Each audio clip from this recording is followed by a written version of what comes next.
All right, folks, streams are firing up. I think we got her this time. I see people start watching on Instagram now. Give me an indication, folks, if you can hear me or not. We had to restart the stream a couple times. Technology was not keeping up with our ability to broadcast today. So, all right, Clay's painting. You hear me on Instagram? Are we good to go? Gabriel, are we good to go?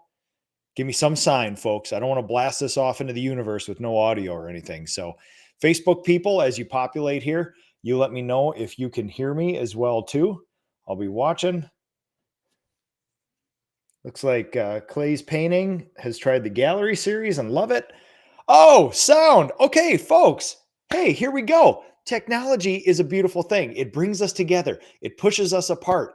Um, Technology cannot always keep up with our ability to actually execute some of these live videos. So even when you do everything right, technology still has some stuff. But again, high risk, high reward. When we're trying to broadcast to YouTube, Facebook, Instagram, LinkedIn, sometimes TikTok, it's just kind of all over the place. So all right, folks, here we go.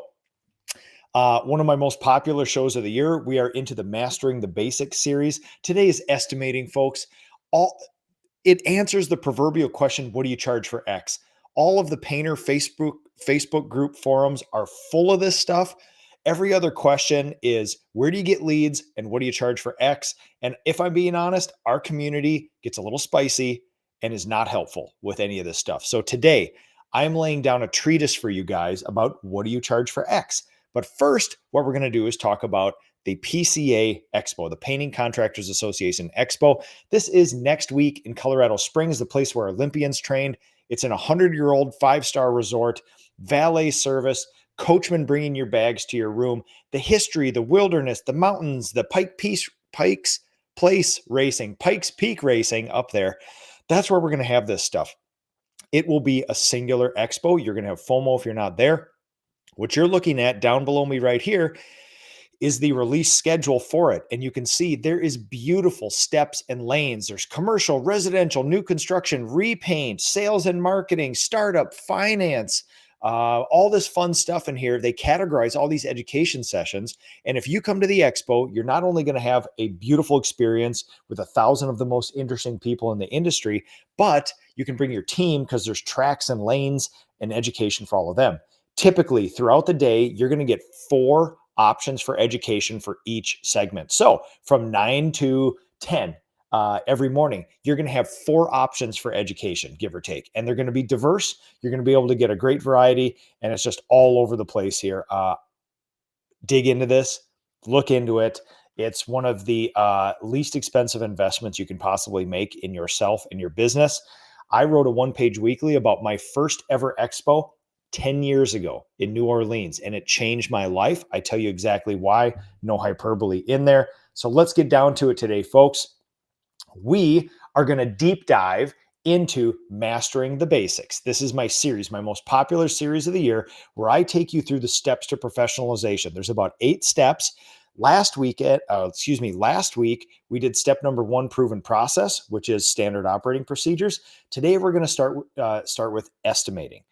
Next week, we're going to do production. I have the full schedule of shows up on Facebook. So all you Instagram people, all you're going to be able to do is see this. There's an entire post on Facebook that lists out the calendar of the Mastering the Basics shows. If you watch these shows, I give you my email address. And then if you email me, I will send you all of the resources that I use for my company that I use to professionalize. Mastering the Basics follows my steps to professionalization, 1 through 8. Last week was proven process. This week, estimating. These are the things I did to go from 0 to 40 humans and do it, making money and having less stress. So I am an open book. I will answer any questions you guys have here. Post them in the comments.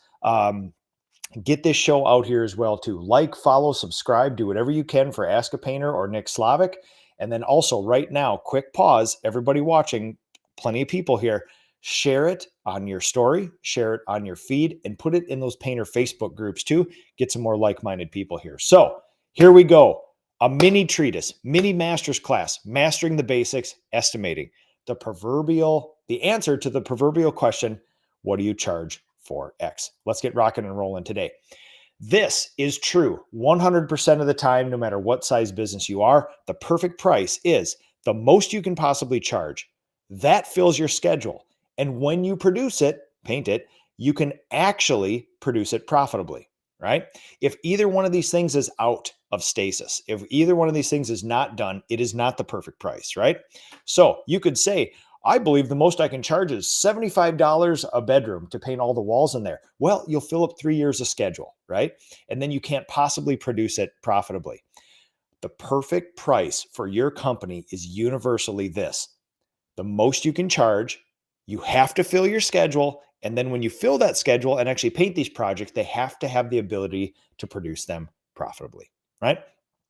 I have a price Bible, interior and exterior prices. I am not going to give it to you, not because it's a secret, but because you would then have a whole list of uninformed prices. You would go out there, you would probably use them, you would probably give discounts here, you would probably increase prices for FU pricing or problem client prices. Your data would not be clear. And based on the data you get back from there, success ratios, average job size, things like that, you would not be able to make informed decisions. So this is not me saying we can't discuss price. This is not me saying I can't give you my prices, but here's the deal. We're going to talk about how you come up with your own, like just those 3 criteria up there. Number 1, my stage of business. I've been in this industry for 33 years. I've operated this business for 17. We have 25 people in the winter. We have 40 people in the summer.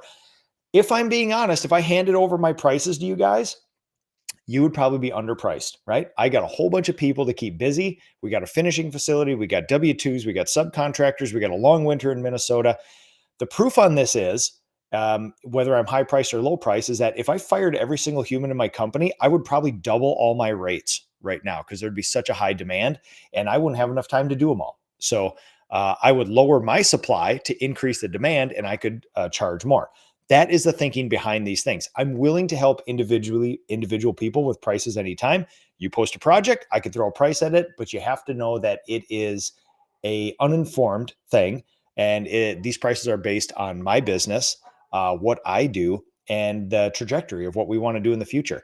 My ideal projects, we love basic interior stuff, ceilings, walls, cabinets, and trim. And we love basic exterior stuff, decks, houses, trim, things like this. We also have this little specialization in historic restoration, Victorian mansions, things like that. Also, you have to understand that I believe that estimating residential repaint projects are typically transactional and not relational. Although I do believe we do a great job of relational sales. We got a lot of word of mouth repeat referral. But here's the deal, folks. When somebody wants their deck stained, they don't want a 6-month process of building friends and doing this. They decided they want their deck stained. They want time to enjoy that deck while it is stained. They want somebody to come here and in the most trustworthy, most reasonable price with the least amount of headaches, just get it done. My method of estimating is simplicity because I'm going to show you a statistic about how I think about painting.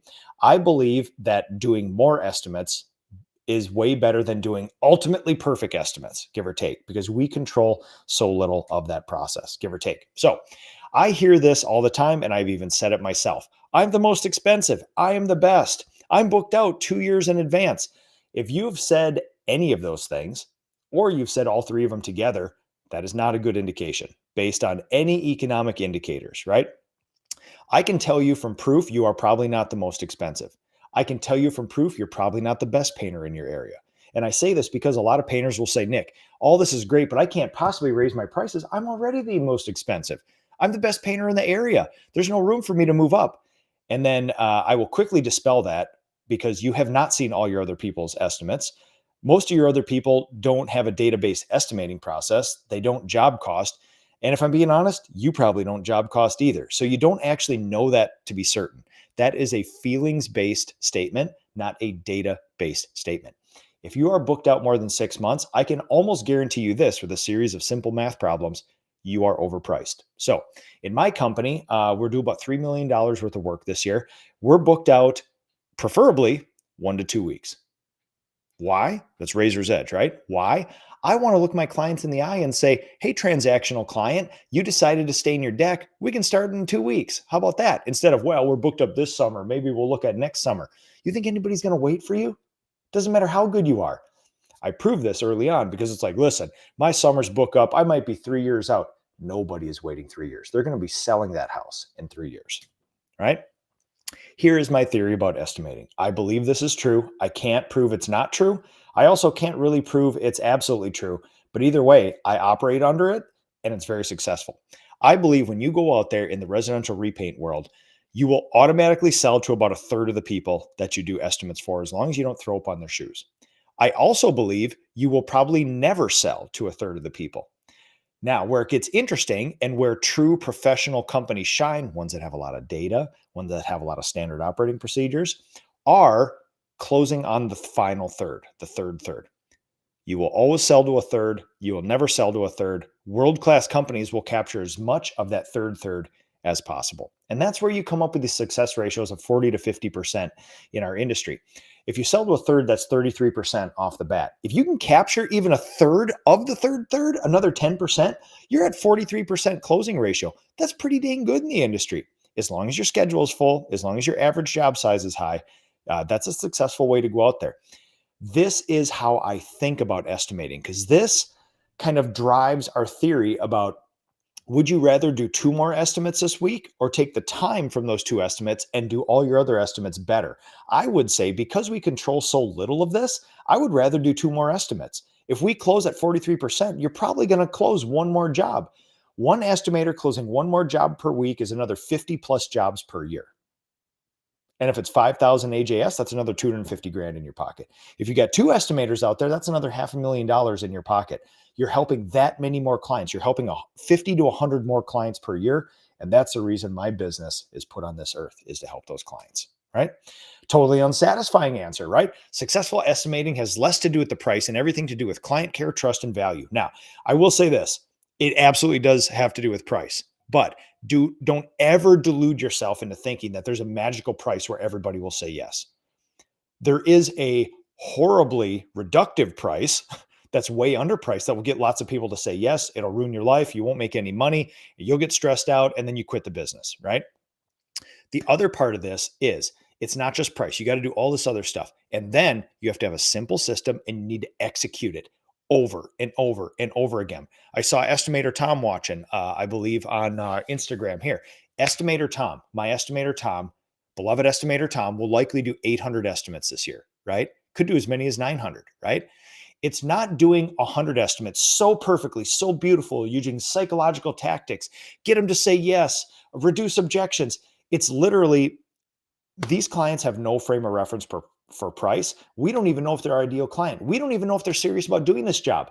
It's way more important that Tom gets out there and meets as many people as he can, leaves a great impression on as many people as he can, because we know we control the minority of what goes into somebody's decision to say yes, right? So it's so important. The best marketing I have is to get beloved estimator Ian, beloved estimator Tom out there in somebody's house.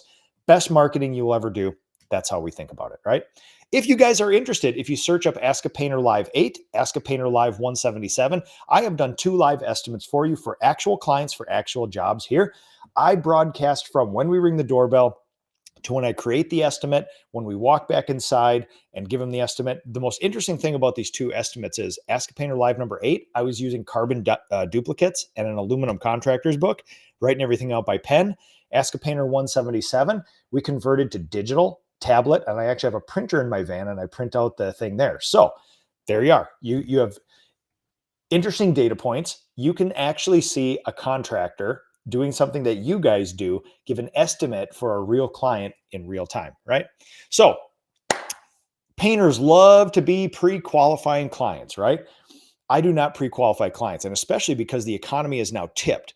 In the last 15 to 17 years, labor has been hard to find, leads have been easier to find. I have the data and the feelings to prove now that our industry and maybe the economy has shifted to where labor is going to be much easier to find. I just did a round of recruiting. I have the data to prove it. Leads are going to be much harder to find.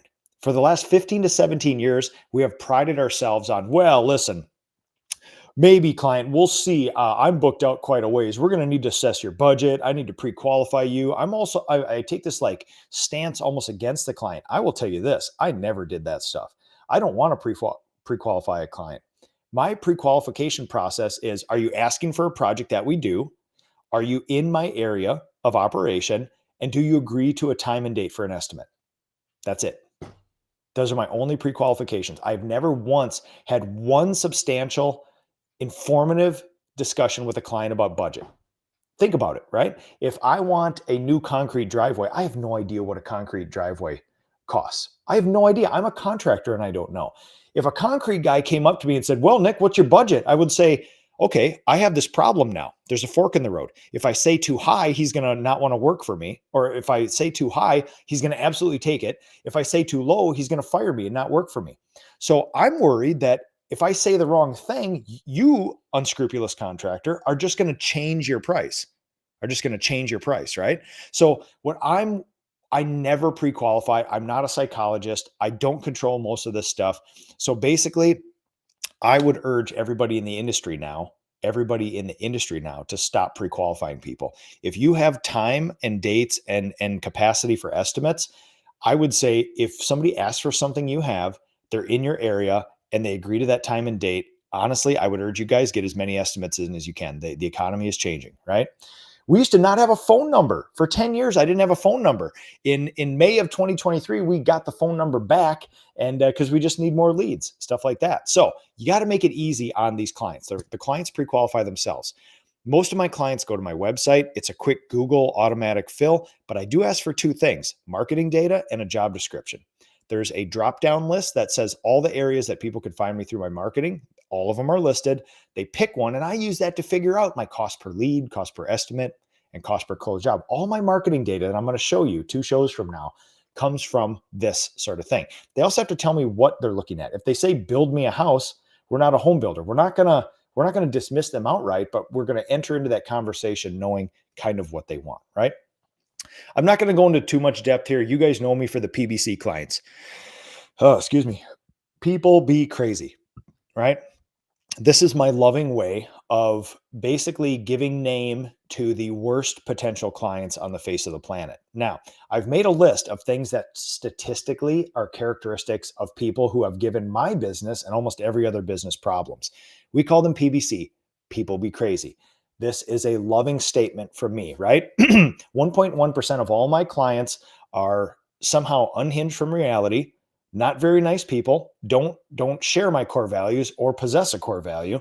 And I don't know why, right? Because we're consistent with every single human that we encounter, right? Sometimes you meet people in a messy divorce, you meet them in a health crisis, and for some reason they want to do a home project, and we are the lightning rod and they take their stress out on us. That's sort of how it goes. So not one of these things will disqualify a client, but many of them stack up, and typically they've not been great clients for us. So things like refusing our processes, hostile communication, scattered communication. They want me to use my paint. They ask for a discount. They're engineers. They're sometimes designers. They don't believe us, things like that. I bring this up because don't ever delude yourself into thinking the perfect price will automatically make a good client and have them say yes. You need to first determine if this is a client we even want to work with. And the good part about operating a professional business for many, many, many years, with maturity comes the wisdom to say no when you need to. The most beautiful thing in business is knowing when to say no, rightly so. I don't take any pride in telling a client we can't work with them or that we're not a good fit. I want to help every single person. But on the other side, if you're a true PBCer, people be crazy. If I let you into my business, we're going to fixate on you and you're going to ruin our lives for probably 30 to 60 days. And I will protect my people to the end of earth from that sort of thing. So a good way of saying, think about who you're working with, not just price, right? You also need to know what you do and what you don't do. If there is no perfect price for horrible projects that you can't complete. Now, there's an interesting thing. We've accumulated a list of never again. Again, it's kind of funny. It's kind of hyperbolic. You could just call it a list of services we don't offer, but we like to call it the never again list because we learn lessons from it and we either earn or we learn, right? So window refinishing, decorative finishes, glazing cabinets, restaining cabinets and trim, time and material work we do sometimes, new construction, entry door refinishing, and water-based wood finishing. The most interesting thing about this list are these are things we can execute to an amazingly high level with great customer service. If you notice there's a through line through here, they have variable outcomes for the most part, right? There's a clear finish you can see through, things like that. I will say this, because clients can't really function within these things, We can't offer them anymore because it just adds too much stress to my people. You paint a tan bathroom, powder room, gray, there's a start line, there's an end line, there's all this other stuff. Anthony Cade's on Facebook, drywall like this. Dude, I know you still do drywall. 4 years ago, in the time of COVID, 5 years ago, I started up a drywall and a carpentry division. Holy crap, were those shiny object syndromes, sort of those things. I will not be doing that again. The drivers for those are wild. And yeah, shiny object stuff, just like this. Never again, right? So, what makes a good estimate? Let's get in here. I believe it should be simple and intuitive, right? So, I love the one pager. I love estimate on the front. I love contract on the back. This is what we do. For the majority of time, my company has been a Google based business because as we grew, I wanted ultimate modularity, customization. This last year, we have converted to Paint Scout. I am going to completely convert this presentation and my other master's classes to Paint Scout forms and then those things. But also, I want to offer the Google too, because if you are the type of person who loves manipulating spreadsheets, making beautiful things like this all on your own, it takes more work, but you can have it do exactly what you want. Google is a great platform as well too, and it helped me grow to about 3 million bucks, give or take. But I believe this modularity. If you see on my estimate form, which I can send you a template, I'll see if I can move. Oh yeah, there's my cursor.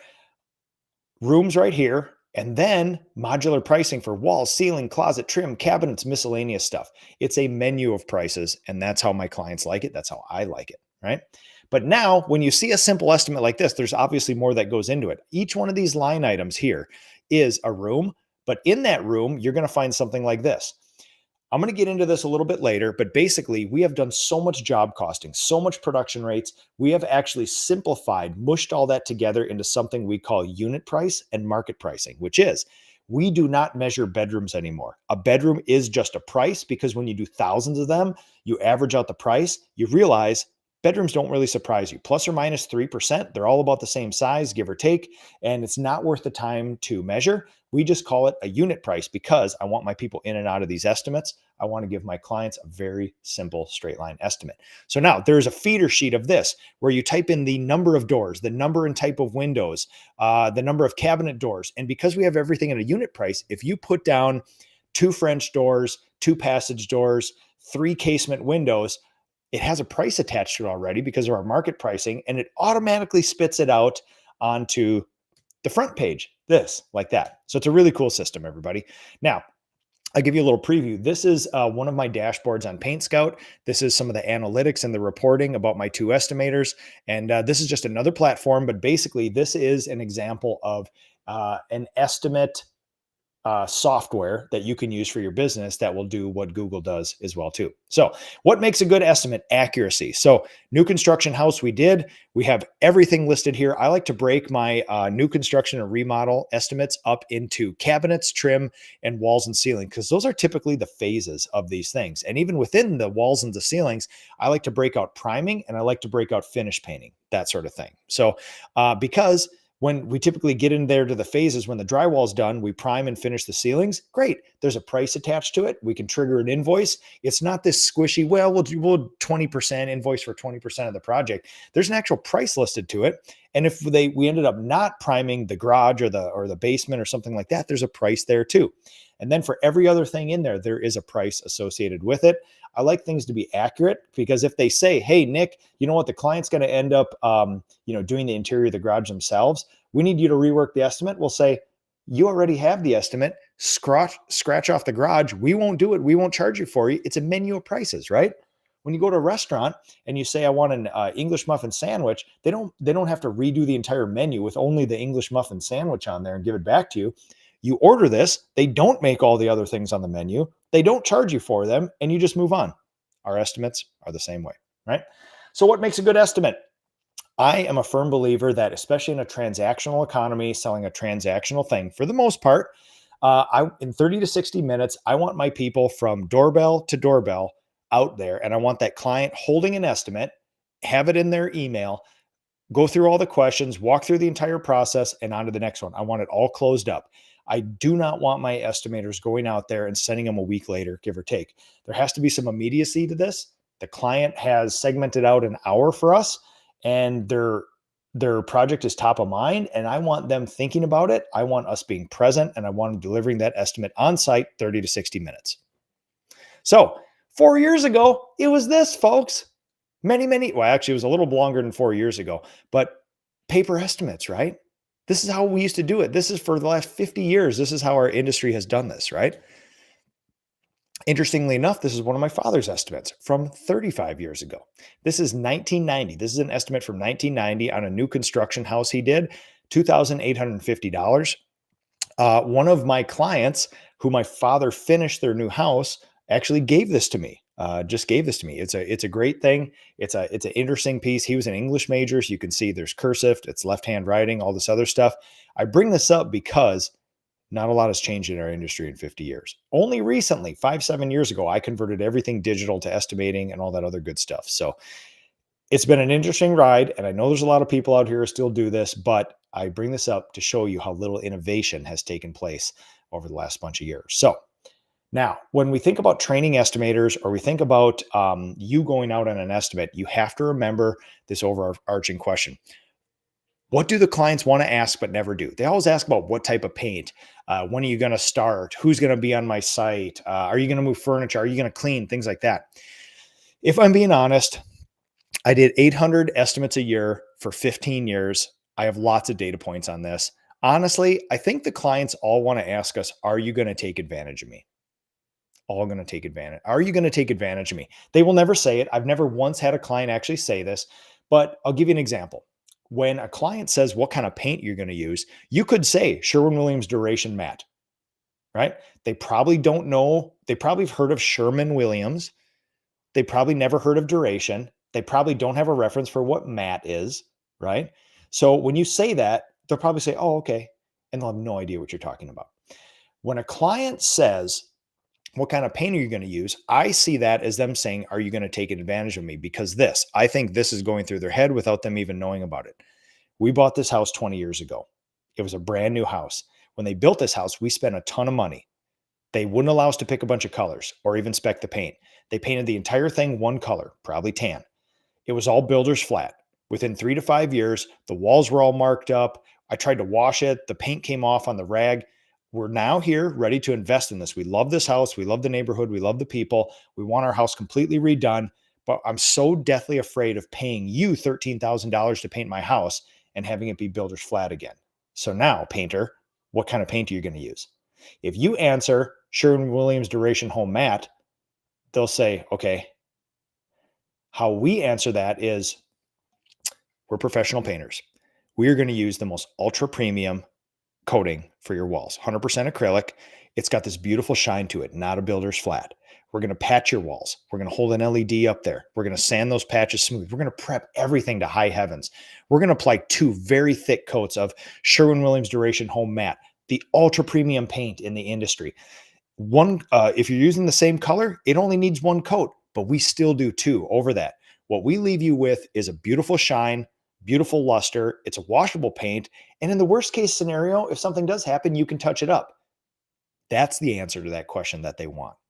If you just tell them the name and the spec of the paint or even the product number, it's not helpful to them. That's not what they're asking. They don't want to be taken advantage of. And that's how I see every question during an estimate, right? So what makes a really good estimate? You address the needs directly, right? Lest you think that your clients want to know about coding science, I love coding science more than anything else. My clients could care less. They honestly, if I'm being honest, paint companies, I'm sorry you got to hear this, do one of these. They don't even care what kind of paint we use. They don't want to be taken advantage of, right?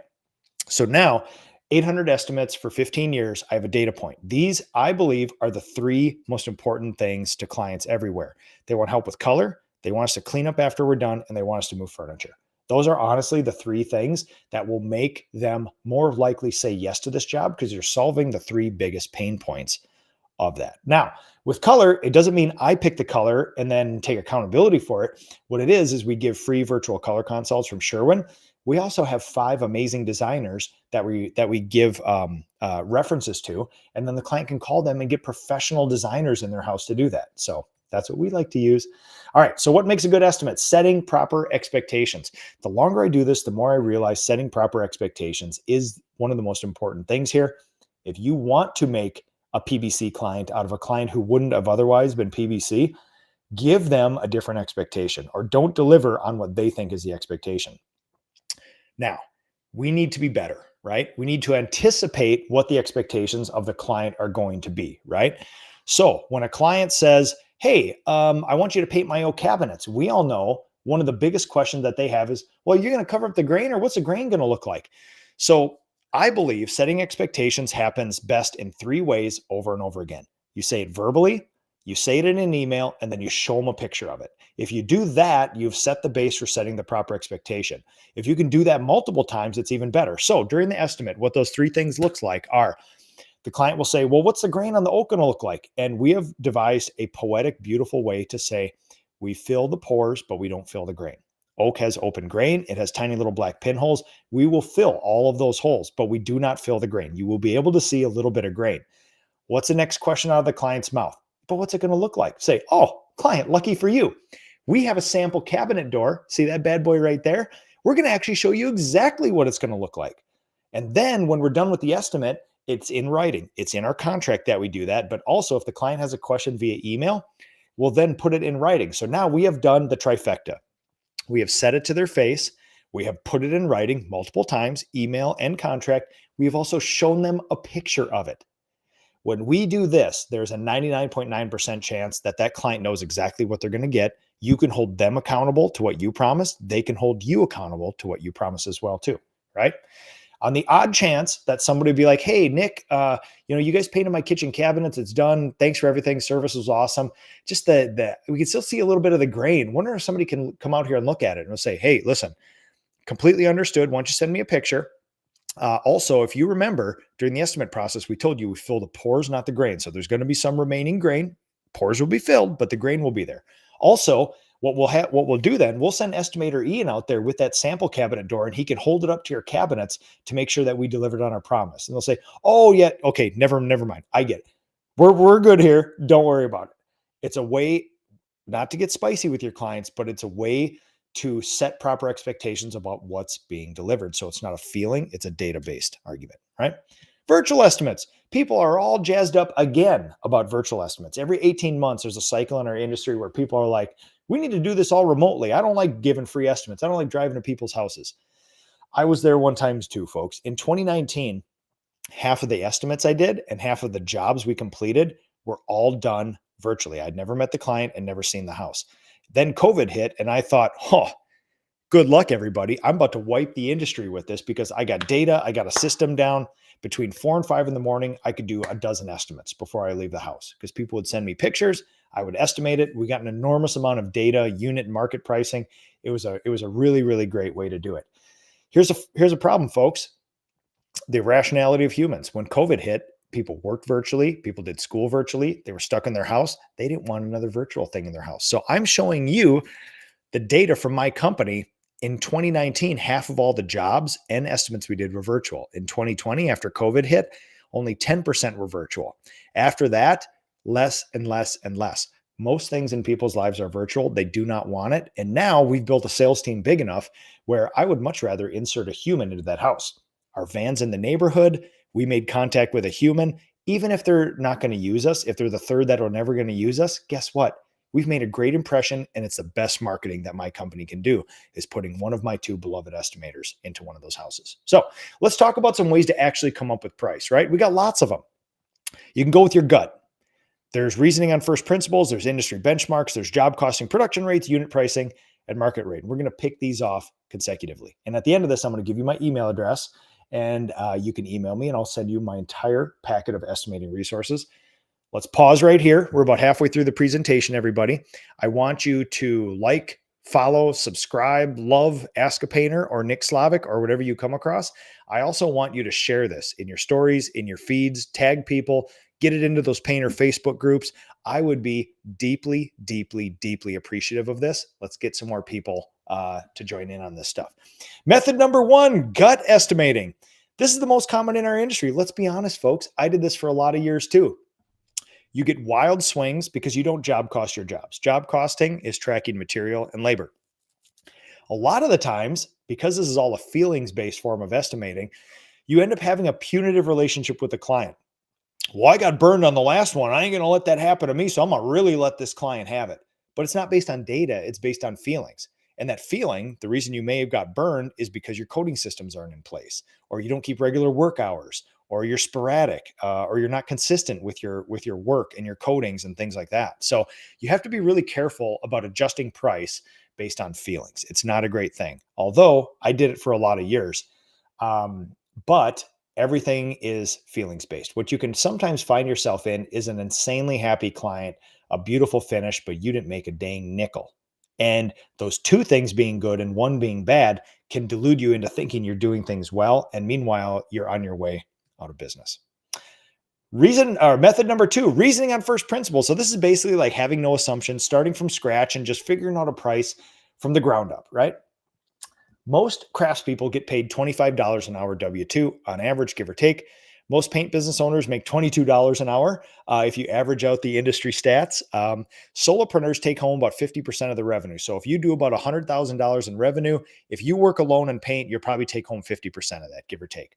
So here's the thought experiment. Reasoning from nothing. I believe you should make more than a W-2 painter. I believe you should make more than most paint business owners in the United States. Let's call it $75,000 a year. If you're going to start your own business, I believe at a minimum, solopreneur, you should be taking in 75. Absolutely. So what do you need to do each day to reach that goal? So there's some thing. This is solve for X sort of stuff, right? If you want to take home $75,000 and you keep half your revenue, you probably need about $150,000 in revenue generation per year. You also work 261 working days a year if you're a sucker and you work 5 days a week. It's 201 if you work a 4-day work week. So if you work a 5-day work week, if you create $575 of revenue per day, you will create $150,000 of revenue per year. If you run a successful business, you'll take home half, 50%. I say this because how long does it take you to do a bedroom? 4 hours? If you can do 2 bedrooms in a day and charge $400 per bedroom, you can take in $800 per day and you're far exceed your 150. That's about a $220,000 a year, give or take. So this is a way of like in the world of what do you need to make? What could you possibly make? What should you charge? There's some reasoning examples and some experiments like that that can sometimes walk you into potential pricing or at least a bookended pricing, high, low, things like that, right? Reasoning on first principles. How much you want to make this year? How about a large company? This one's solopreneur. Let's talk about a large company. I want to take home $200,000 a year. There's a way you can do this with a person or two. It's a little bit easier with a larger company. We know there's 261 working days. Best case scenario, you're probably going to make a 15% true net profit after everybody is paid, 10 painters. So I need to create this much revenue in a year, $1.3 million, because 15% of that will end up being $200,000. And that means if you have 10 painters, $1.3 million of revenue in a year, 261 working days, you need each painter each day to create $511 of revenue to create enough revenue top line so that you can run a profitable business based on your overhead and take home $200,000 a year. So this is one benchmark of coming up with that to see if it's even possible. I like these little thought experiments. They're a lot of fun for me. So industry benchmarks, right? So there are a commonly accepted set of industry benchmarks. A lot of them have to do with variable and fixed costs, being materials 15%, labor 40%, gross profit 45%, overhead 30%, leaving you with a net profit of 15%, right? So these are commonly accepted benchmarks that can kind of guide you through this. It won't tell you what to charge, but you can compare your benchmarks against these to see if you're on track or not. So you think about the industry benchmarks now, 15% materials. One of the things that I love doing is thought experiments with my estimators when we don't have a data set, right? Here's a large commercial project that I did a year or two ago. And it had a form of concrete block that we don't have a large data set for. It's kind of that corrugated in and out. It's rough cut. It's got some smooth. It's a lot of extra surface area. We know that, but we don't have a data set for the spread rate on paint and stuff. So we did a series of experiments where we said, we don't know what to charge for this building, but we do want materials to be 15% or less. So number one, we can solve for X with paint. Let's just see how much paint we're going to use and then use that as our 15% and then come up with a revenue number. So we're going to make some assumptions. 15% materials, no more than that. We're going to assume about 100 square feet per gallon coverage on this stuff. I would assume it's similar to stucco, give or take, right? And our paint, we know what it costs, $41.70 per gallon for ultra premium exterior paint. So we measured this building. You can see south, east, north, west. It came up to almost 20,000 square feet of just, this isn't, we're measuring every in and out, every rough face block. This is just flat wall surfaces, right? Let's assume that we're going to get 100 square feet of coverage, which means we're going to need 194 gallons of paint on something like this, based on assumptions, right? 194 gallons times $41.70 a gallon is just over $8,000 in paint costs. If we want that $8,000 to be 15%, no greater than 15%, that leaves us with a potential revenue that we charge for this job for $53,933. Then we have to start doing sniff tests, right? You can't just say, well, that's the formula, let's do it. You need to start asking people for their data points. You maybe need to even do a test. And then you figure out if that's accurate or not. You can move the spread rate to 75 in case you're worried that it's going to take more paint, and then adjust that price. You can then maybe move it to 115 or 120 if you think the paint will go farther. But what we do is typically like a bookmark thing. Let's say, let's go 75, a spread rate of 75. Let's go a spread rate of 150. And to me, I have a feeling it's going to be somewhere in there. So then what you'll end up getting is costs between $47,000 and $61,000. Then as a team, you kind of just need to reason, do we think it's closer to 61 or 47? What can we prove? What can we not prove? It's just, I love doing first principle reasoning sort of experiments like this, because you can take the world of, I've never done one. What the hell are you supposed to do? But there are things we know: hours in the day, days of the year that we work, cost of gallon of paint, potential spread rates. We can measure the building. We can start filling in those gaps of what we know and then looking for the things we don't know. Harken back to algebra in middle school and high school, everybody. This is where we finally get to use some of that stuff. So you think about this, we can back into it with labor. Hey, Pookie. Dad, it's 10. Exactly. It's 10. I got a little bit of the show left. I'll take you over there as soon as I'm done. Okay. Love you, babe. See ya. So we can do that with labor as well too. Let's say that we want to just reason labor cost, right? We can figure out, well, there's a simple budget formula where we can figure out how many hours this thing's going to take. So let's just use our $54,000 charge rate for this building, right? If we want to keep labor to 40%, that's a labor budget of about $21,500. We want to produce $75 an hour. So we take the 21,000 divided by 75, and that'll say, if we complete this building in 288 hours, we will have created $75 an hour towards that $54,000, right? And then we start doing a project plan. Of that 288 hours, how many people do we put on it? On the 4 sides, how long will it take each side to prep, paint, to de-prep? And you can start reasoning. If you guys are doing these thought experiments and all of a sudden you're coming up with 500-600 hours, you can't understand that. Then you have to go back to your calculations and say, well, we need to adjust these on here as part of this experiment. But there's ways you can reason into the price of a project based on labor, based on material, and based on budgets, and all that other good stuff. So these are the things that I absolutely love to do, especially when we don't have a data point. So job costing is a beautiful thing. This is the actual way to come up with pricing, especially market pricing, right? So the way for job costing is you have to do a job. Then you have to job cost. Job cost is only tracking material and labor, comparing it to benchmarks, and then you adjust your price as needed. So assumptions and decisions based on job costing.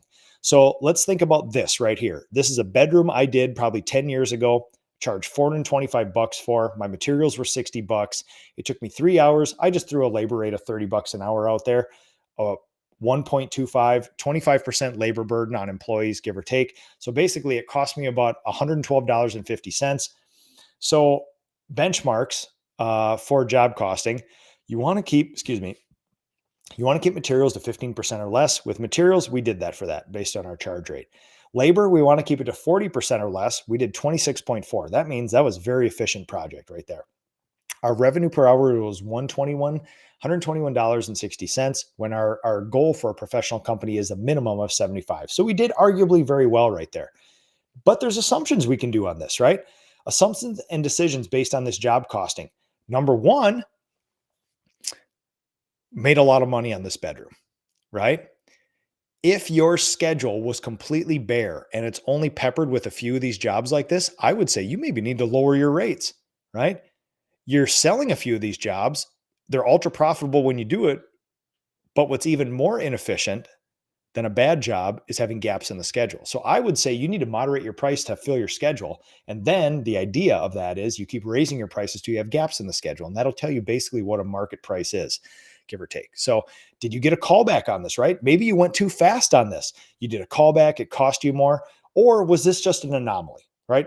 Was this for your grandma and it's an irrational price? She paid you way too much for it, or you didn't make any money on it at all. You always have to look at it. Price is not always the thing that makes or breaks a project, right? Remember, there is the painting side as well too. If you might be charging an enormous price for these projects, but if you're not an efficient painter, you're not very good at this, you don't have a standard operating procedure and you use inferior products, you may be wasting all that charge rate that you got, right? Unit pricing. So this is the thing that I love doing the best here. So this comes from job costing over a long period of time. The pros of this, the price comes easy. What do you charge per door and drawer for cabinets, right? We don't need to measure cabinets. We don't need to do square footage. We don't need to add up end panels. We don't need to say doors versus drawers. We literally just say, what do you charge per door and drawer? And overall, when we job cost these projects, it seems to be an efficient formula to gather us enough revenue to get these jobs done profitably. What I'm not telling you is a tiny little drawer like this takes as much time as a pantry door. That's not what I'm saying. What I'm saying is we came up with a very simple sort of example to come up with revenue for this. HD Frost, are you using these numbers as examples to demonstrate how useful job costing is? Yes, all the time, forever and ever. Because pricing then becomes not just a feelings-based argument, it's a data-based argument. Now, the data won't tell you exactly what to do. Remember, if you don't do well financially on a job, you still have to you still have to ideate about, is it the price? Is it the quality or the speed of the painting? Or is it both? That's where the business owner comes in and you have to figure out that stuff, right? So now there are the cons to unit pricing is some complexity, especially with exteriors, right? So we actually do a unit pricing based on exteriors. There's about 11 to 13 different kinds of houses that we do. We've measured them, made 3D models for years, and we found out that they just lump into these categories in my area. We assign a price to them. There's bookends. There's a house below them. There's a price. There's a house above them. And basically my estimators have to use their human intelligence, not just artificial intelligence, to actually come up with a price that's bracketed between those, because we know we need at least that to keep this business afloat, right? Lots of fun. We can get into that a little later too. Production rates. This is what I would urge everybody to do. This is how I built my unit and market pricing models off of. You do a couple of these things and it is going to enlighten you in a way that you will never be enlightened in business again. Production rates are basically how much of something can you get done in a certain amount of time, and then what should you charge for that, or what did you charge for that, right? So let's think about this, production rates. This is an exterior, simple exterior, 40 by 80, single level home, right? The pros, it's easily transferable estimating process. If you gather enough of these, you're going to figure out, hey, we at 86 cents a square foot, interior walls finished, we can make a lot of money. So let's go out there and let's keep estimating these wall projects at 86 cents a square foot. Let's keep watching the job costing to make sure it wasn't an anomaly. But if we keep consistently hitting those goals, we're good. If we hit those goals, but we still have gaps in the schedule, we may consider lowering our price a little bit to fill the schedule. But that's typically not the case in the industry right here, right? The cons are you must be consistent with production rate estimating, right? You have to have a large data set. You have to measure accurate, and you have to have accurate job costing. So I'm going to walk you through the spreadsheet right here. This is very simple. I can send this to you guys as well as part of this. Charge $5,275 for this job. We use $720 of materials, which put us at 14%, benchmark 15. We use 16 gallons at $45 a gallon paint. The labor, we had 55 hours at $35 an hour, $19.25. We came in at 30%, 36% out of 40%, which is the benchmark, doing well. Our gross profit is 49.9 when our goal is 40, which is really, really good. Excuse me, that should be 45%. So we measured up the siding and trim. You can see all the measurements right down here. I measured the gables, the walls, everything else. We came up with 2,920 square feet envelope together. I don't minus out the windows because we either have to prep them or paint them. But remember, we're not just doing one coat, we're doing two coats. So I double that. There's 5,840 square feet for that two coats. We can then come up with, here's our charge rate. Our coverage was 183 square feet per gallon. Our production rate for this particular painter on this job, they can do 53 square feet prep, paint, de-prep per hour in the end, right? You can break that up between how much can you prep, how much can you paint one coat, paint the second coat, de-prep. I don't need all that granular type of information. So basically, on a house like this, we did pretty well. We did 49% gross profit. I would take that all day long. We charged $1.81 a square foot, but you have to remember, for this type of house, with this type of finish, with this type of siding, with this type of landscaping, it's only one data point. I would never take this. I would never do production rates and job cost one house and say, for the rest of time, I'm charging $1.81 a square foot for exteriors, right? You would have to say, for a single level Rambler doing one color of this stuff, we charge this and made this. It's one data point. If they added a second color, I would argue you got to charge a little more, right? Just reasoning. Now we can go to the interior side, the bedroom breakdown. I am famous for this bedroom. I did a full bedroom repaint, my standard operating procedure, live on the internet. It took me, I don't know what it was, 2 hours and 40 minutes, including talking with people, answering questions, this and that. I measured the room. I broke down all the video. I use it in all my teaching. I also use it for production rates as well too. So this is actually what we did. We charged $450, $60 worth of material. It was $75 worth of labor, 2.5 hours, give or take. Gross profit was $315. We made $180 of revenue per hour. I've been doing this for 30 years. I'm a very efficient wall painter, give or take. All right. So now if we want to actually figure out what to charge for and what we make on these wall projects, we do the same thing, folks. We can measure, we're solving for X. There are known things out there. There's measurements of the room, there's the amount of materials, and there's the time, and then there's the amount of money we charge for these things. First thing we want to do is figure out how much wall area Nick can paint in an average hour from start to finish. 15 feet wide, 9 foot high, and there's 4 of those walls. That's 450 square feet. I don't delete walls or windows or that. So we have 540 square feet. It took me 2.5 hours. Basically, from start to finish, I can do 216 square feet of wall following my SOP every hour. Now we figure out what to charge for that. Remember, we charged $450 for that. So we have 540 square feet of wall. We charge $450. That's 83 cents a square foot for interior walls, give or take, right? That is one data point that you need to add up to many data points to then figure out how you charge stuff, right? So the fatal flaws of estimating by production rates, and this is one of the reasons that I moved from production rates to unit pricing and market pricing, which is whose production rates?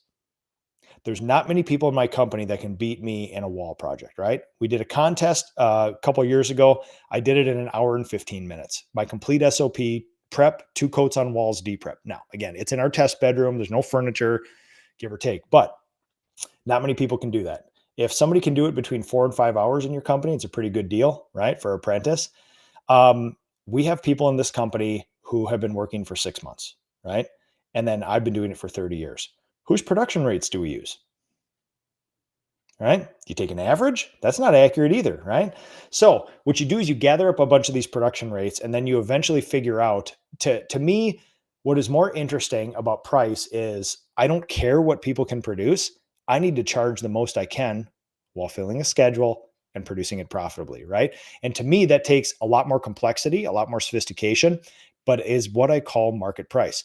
So you take the Victorian mansion right down here. This is a very famous house in Minnesota.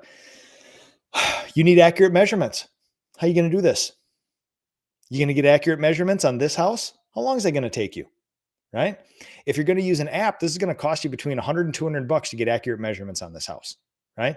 Are you going to do that for every house you do? You're going to spend $100 or $200 on every single estimate you go on to get these things, right? If you don't have a data point, now what?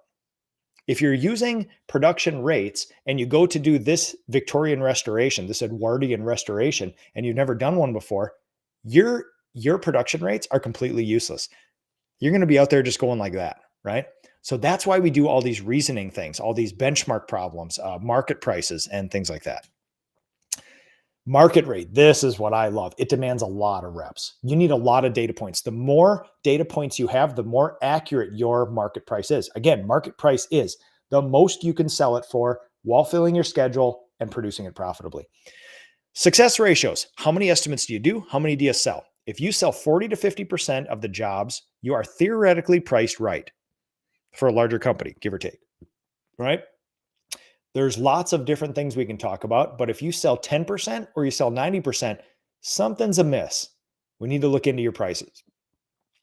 Now, one thing you have to do too is daily, weekly, and monthly adjustments. You have to do job costing. You have to start grouping that job costing together, and you have to start looking for patterns. And I'm going to tell you about a pattern I found this last year, right? So this is a sales tracker, which I will send you as part of the estimating packet for this stuff. Also, people, not a lot of questions today. Doesn't anybody have any questions about estimating? This is the most asked question on the painter internets. What do you charge for X? A lot of people are quiet. Either I'm doing too good a job of explaining it, or you guys are sleepy on a Saturday morning. So let's get some questions. Let's get some chatter going on here, folks. All right. I'm watching Instagram. I'm watching Facebook, YouTube, all these other things. Let's get this thing going. I can look at success ratios and we can start looking at whether jobs are overpriced or underpriced, right? So take the proverbial $26,000 interior trim job. If you're only selling 10% of those that you go on, is that a success or a failure? You could reason that you're actually doing very well because it's a very high priced job, right? Maybe on your powder room repaints for $400, you're selling a remarkable amount of them. But if everyone is profitable, keep it rolling, right? It's a very accessible, simple project to do. So you have to start looking into the data on this stuff. And I don't look just at the individual job costing. We also look at the estimators patterns of how many estimates are they doing? What are their success ratios? Where are they finding success in, right? Chris Kent from Facebook. No questions is a sign that you've pretty much gotten thorough on this topic. I was at a 2-day master's class down in San Diego, and one of the biggest compliments ever is I did a 2-hour master's class and I asked for questions, and one person had one clarifying question, and then there were none. And I said, "Why aren't there any questions?" They said, "You pretty much covered it, Nick. Every single question we could have had, you answered." So there you go. Appreciate that. HD Frost from Instagram. Do you have a company hourly rate? Does that play into your job costing? With respect, this is not me getting spicy, HD Frost. One of the least interesting numbers to me on this planet is charge rate. I like it to be $75 an hour, but honestly, it's how we come up with hourly budgets. It's how we kind of come up with some of our rates. But here's the deal. I don't care what you charge. I care what you produce. There's a whole bunch of companies slinging this BS out in our industry. My charge rate is $150 an hour. I say, well, bring up your job costing. Let's see what you actually make. I don't care what comes into coming up with your price, how you charge for that stuff. I care about what you actually produce. So for me, the end all and be all, the true number is what you produce. So yes, it's an interesting number. We would like to theoretically charge at least $75 an hour. But more importantly, we would love to produce and have to produce more than $75 an hour there. So Pedro Maestro 7, how do you try to calculate or price work you have not done before? Example of epoxy flooring. Epoxy flooring is one of the easiest things on earth to do because you call up a bunch of people who do it. They give you a charge rate, you measure length times width, and you do it, right? That's not a big deal. I just went through an example 3 minutes ago about a Victorian mansion restoration you don't have data for. 15 minutes ago, I went through some reasoning about material and labor where you can do a couple experiments to get you in the realm of, well, it's somewhere between 43,000 and 56. Then you just have to use your reasoning as a prescient human being to come up with that stuff. So that's what we do. Pedro, if you've not seen the entire show, we're probably an hour into this now. Yeah, we're an hour into this. Go back and watch it. I'm giving you a whole bunch of experiments of how to come up with prices where you've never come up with before. So, okay, bedroom pricing experiment, determine market rate, right? So the takeaways, we did a market rate pricing experiment. I do this all the time. I do this at all my master's classes live. I also did this on Ask a Painter where everybody anonymously estimates 3 standard projects. And then I aggregate the price anonymously and I share averages, right? So here's the interesting part.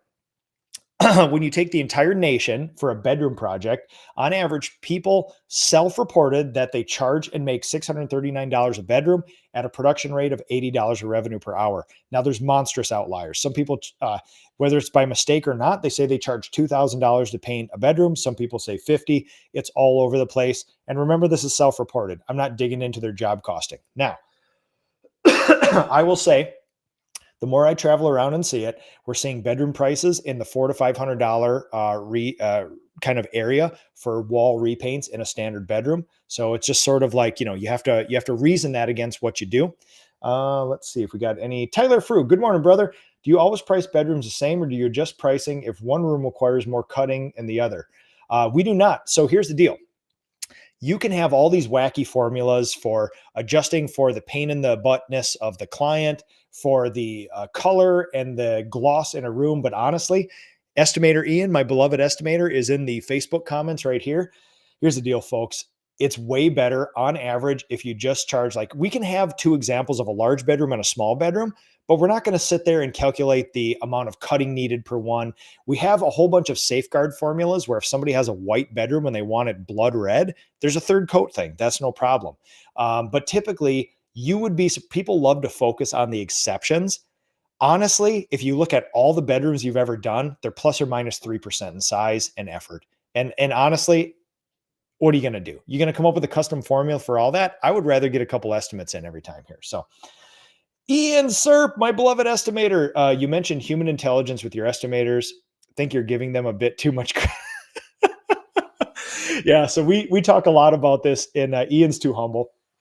So what we think about in our company is, let's use artificial intelligence, let's use general intelligence, let's use data and tables, but then let's be a company where we still use the benefits of human intelligence, since it is one of the most beautiful, unique things on the planet. So it's Ian's talking about, he's too self-effacing, but we do rely on not this rigorous, non-interpretable thing where there's a 9,000 line spreadsheet where Ian has to type in everything and there's no room for any interpretation of anything. Ian and Tom, my beloved estimators, are out there, and it's probably 70 to 80% based on our 17 to 30 years of data. And then they, as humans, modify it within the realms of kind of what we have as data to know to be successful. And I think that's where long-term, large-scale success comes from. So HT Frost, site protection, good prep, spot priming, patches, 2 coats. I could never charge $500 for a bedroom and make money when my average painter gets paid $30 an hour. HD Frost, I will challenge that to the end of the earth. I can do an average bedroom in 2.5 hours, right? That's $250 of revenue generation an hour. In 3 months, with my training process in my company, an average apprentice can complete a bedroom in 4 to 5 hours. That gives you $125 of revenue an hour. If you can't make money on that, you and I can talk, and I can show you what we do there. So we do all those same things. We move furniture. We completely cover the floor, completely cover the furniture. We full mask and sometimes even plastic, all the trim. We use an LED light. We patch walls. There's probably 75 to 100 patches a room. We sand all those patches. We do 2 coats of Sherwin-Williams Duration matte. We do a white glove clean at the end, move the stuff back. So that's what we do there. HD Frost, if you need assistance of any of that stuff, I can share some data points with you there too. So Tom on we got one of my estimators on Facebook, one of them on Instagram. I think we're about to get interesting here. Estimator Tom, how much does Ian's great looks come into play with the success ratio? I would say that's an uphill battle for him, if I'm being honest. And it's a thing he has to overcome. And based on his success ratio, he's doing a pretty good job at that. Ian, with love, my friend, with love. Anthony Cade, we have been job costing for a couple of years now. How do you use the data to find out each employee's productivity when they are at different levels of skill? I'll show you that exactly here. Market rate determined by job costing data. Anthony, it's like you saw my slides coming up here. So honestly, our comp plans for painters are determined by the job costing. So what we do is we have probably, let's call it 150 to 200 jobs a quarter. I will sort those by painter. We'll take every job that a painter was on. It's typically 11 to 20 jobs. And then you can look at the gross profit, the revenue per hour, and the budgets that they hit. So you can then parse it out by that. A lot of our crews are single person crews. We broke it out for simplicity because that's their personality types. So we really, really get some good data on that stuff. But Anthony, you know the deal. Once in a while, what I will do, if we have 2 younger people on a crew and I can't really determine, like they haven't hit some budgets, once in a while, I'll break them off, each have them do a standard bedroom project and then look at the individual job costing to see who actually is pulling the other one. Or maybe it's even. Maybe they both need some training, things like that. So yeah. All right, folks, we're nearing the end here. At this point, I want to ask you guys, like, follow, subscribe, all this other good stuff. Share it in your feed, share it in your story. We're going to get to some last bits of cool little data. I'm going to show you how I actually come up with market price and all this other stuff. And we're going to get to it here. So number one, determined by job costing data. What you're seeing here, let me make sure we got, what I do is I take my job costing and I aggregate it. What you're seeing here is many, many simplified versions of my job costing. What I'll do is I'll sort it by exteriors. And here's an example from this last year.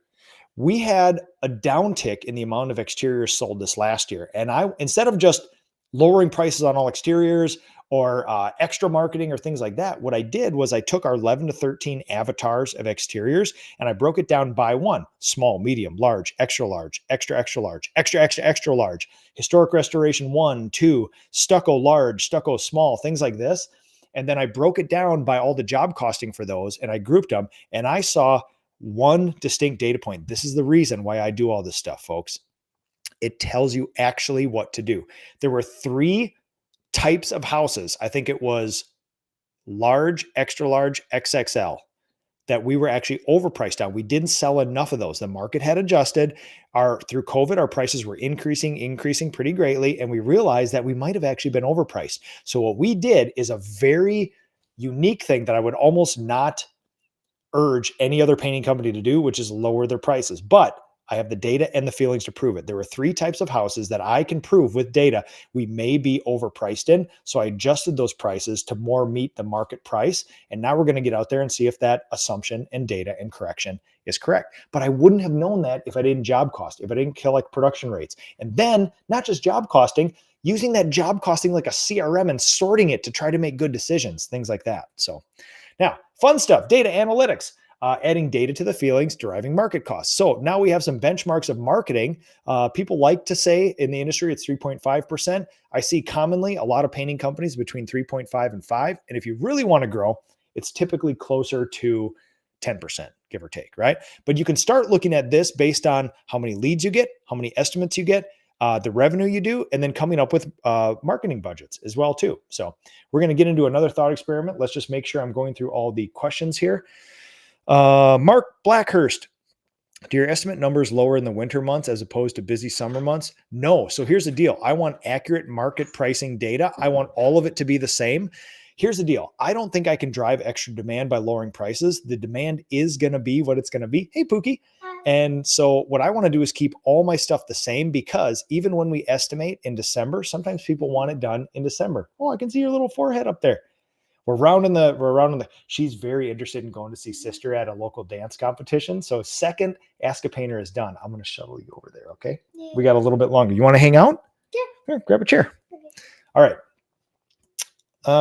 SRL painting, your thoughts on the actual term residential repaint specialist and what that entails? Because I see a lot of painting contractors claim this, but when I see their work, they're production painters.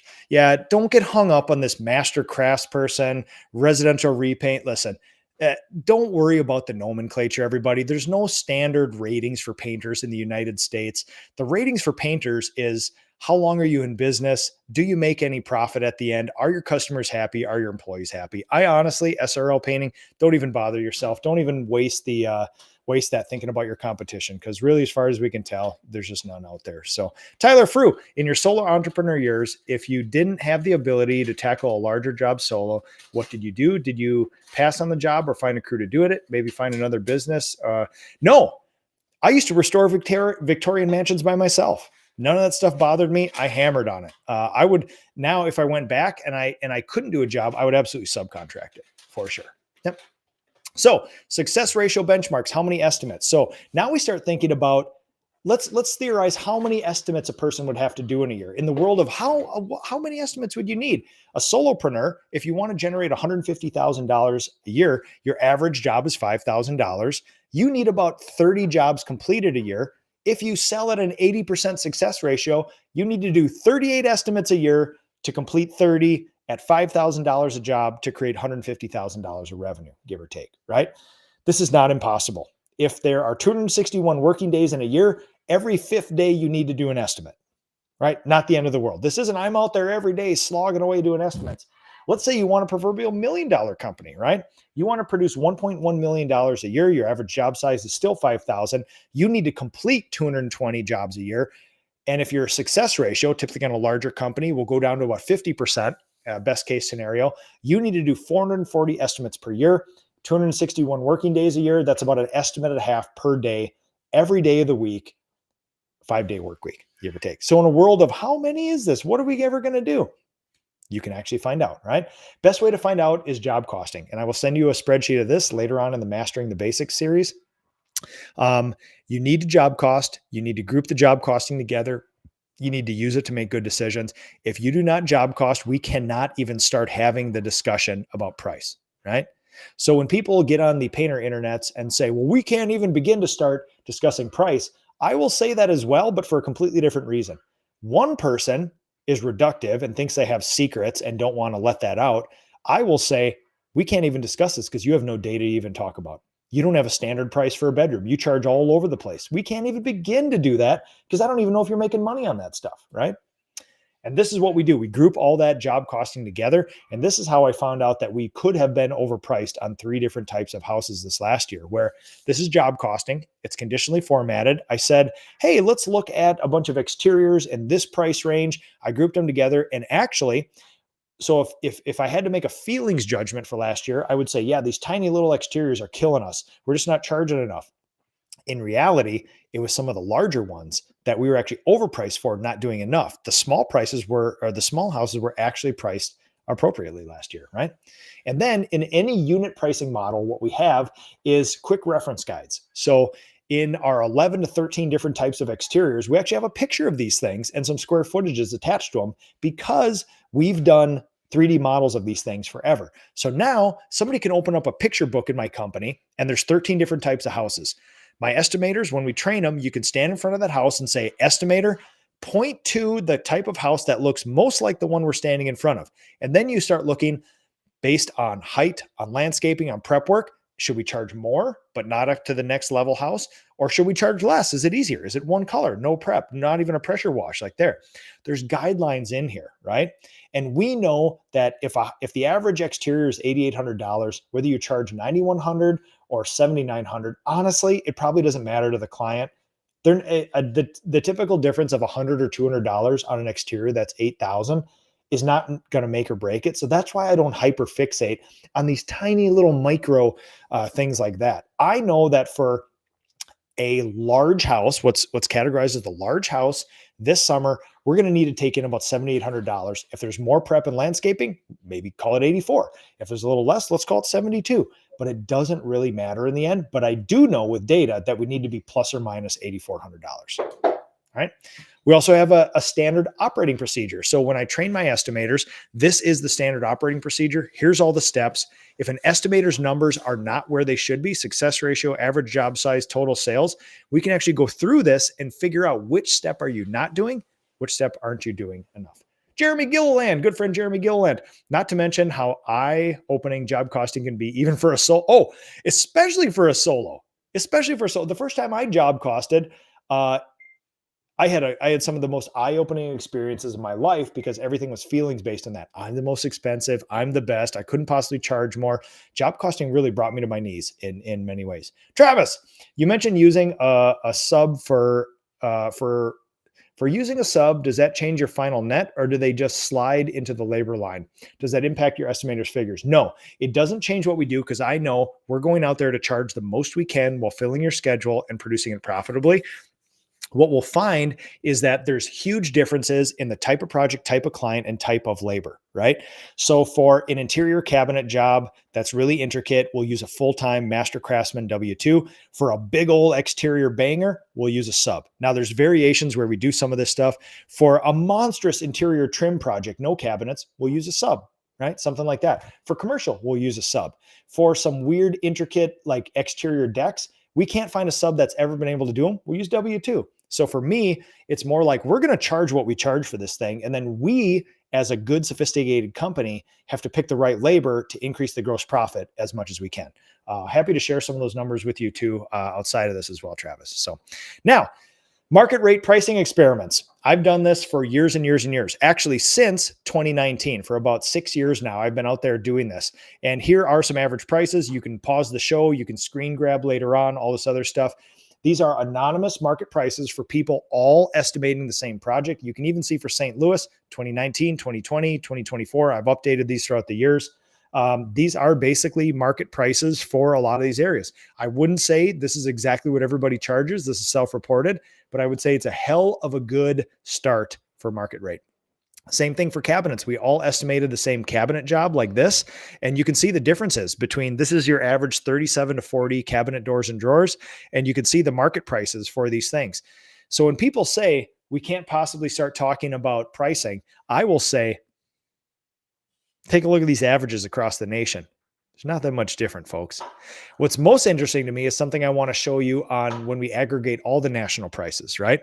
So now here's the market prices for exteriors in different forms of the country. This is the national one where I aggregate all these things. You see these little boxes in yellow? The most surprising bit of data that confirms a feeling that I have is this. There are vast differences in pricing out there. Everybody who did this is likely a professional painter who's very thoughtful, follower of Ask a Painter, possibly a PCA member. So this is a self-selected. You could argue this is the cream of the crop in the industry. Those yellow numbers there are the differences between the highest and the lowest price.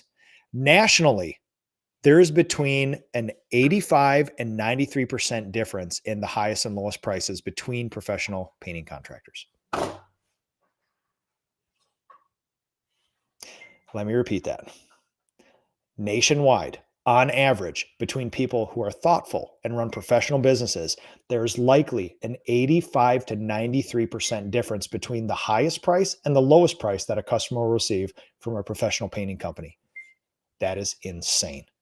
That's a mark of a highly unprofessionalized, highly fragmented industry. If you go to buy a Ford F-150, is there a 90% difference between dealerships?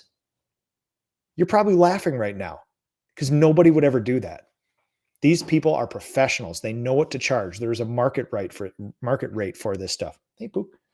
We're getting there, baby. So I say this because this entire industry needs to shape up, right? We need some data, not just feelings. We need to get out there and do things that professional businesses do, because we always complain about these dang undercutters, outliers, bottom dollar painters. Guess what, folks? You're it. There's a 90% difference between professional painters, high and low.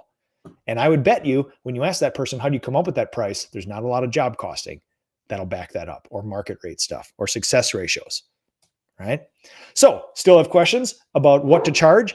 You may never feel 100% comfortable with this estimating, right? It's still a guess in the end, but you can have an educated guess.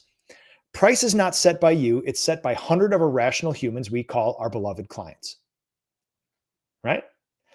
Offer more value, not just the price. If you're going to compete on price, you're going to rocket to the bottom, right? You have to add those other things. We help with color. We move furniture. We clean up with that after each other. High velocity professional communication. If you're a solopreneur and you're not taking home $80,000, you need to change one or both of these things. You need to get better or faster at painting, and you need to raise your rates, or both. I don't ever want you to overlook the idea that you can become a much more efficient painter first before you start messing with prices, right? 90% of painters should raise their prices right now. If you think you are the highest priced, you're the best, you couldn't possibly raise your prices, you email me personally and I can prove with data that you are 100% wrong. If you have no data, you're wrong. Just being honest with you guys. So the perfect price, in the end, it's the most you can charge. That fills your schedule. That is profitable when you produced. I don't care how you come up with this, as long as you come up with it with data, right? And I firmly believe this. After all this is said and done, you will always sell to a third of your clients. You will never sell to a third of them, and you might be able to sway the final third, the third third. Now, look at this. If you want a good place to start, if you have no production rates and you want a little bit of a hack or a head start, guess what? The beloved Painting Contractors Association has 2 cost and estimating guides. One of them, Practice Procedures, Volume 1, and 2 of them, they actually have tables for you for production rates. Doors, windows, ceilings, walls, exteriors, decks, millwork, sanding, patching, all this other stuff. If you want to input these into your estimating software or to your spreadsheets, you can. These are available right now. You can go buy these. I have both these things on my bookshelf right here. They're instrumental in me to understanding what all this means and what we're doing, right? And finally, here is, as promised, my email address. If you email me and say, I was watching show number 450, I want that packet of estimating resources, I will send them to you. We got estimate templates, we got sales trackers, we got production rate templates where you can type in measurements. We got what do you charge for X templates? We got benchmarks. We got all sorts of fun stuff in there. We got estimating SOP. I think we even have a contract in there for you as well. I'm going to send you that whole thing. I'm going to ask for a few things in return. But that's it, folks. So, all right. I will be patrolling this show afterwards for any comments, any questions. We'll get that done. Little Miss Pookie is being very, very patient. Oh, little Miss Pookie is being very patient to go see sister at the dance competition. I'll be looking here for questions and comments. Finally, everybody, thank you all for watching with me here. We are in show number 2 of Mastering the Basics. Next week, I got the schedule here. I believe we're going to go January 28th. I'm going to go into the production process, which is actually a new master's class I'm rolling out for the Expo. You can come see me how we doubled our profit by simplifying our production process. So, all right, everybody, thank you kindly. Appreciate the heck out of you all. Hope to see those emails. Have a good Saturday, family time. We'll talk to you later.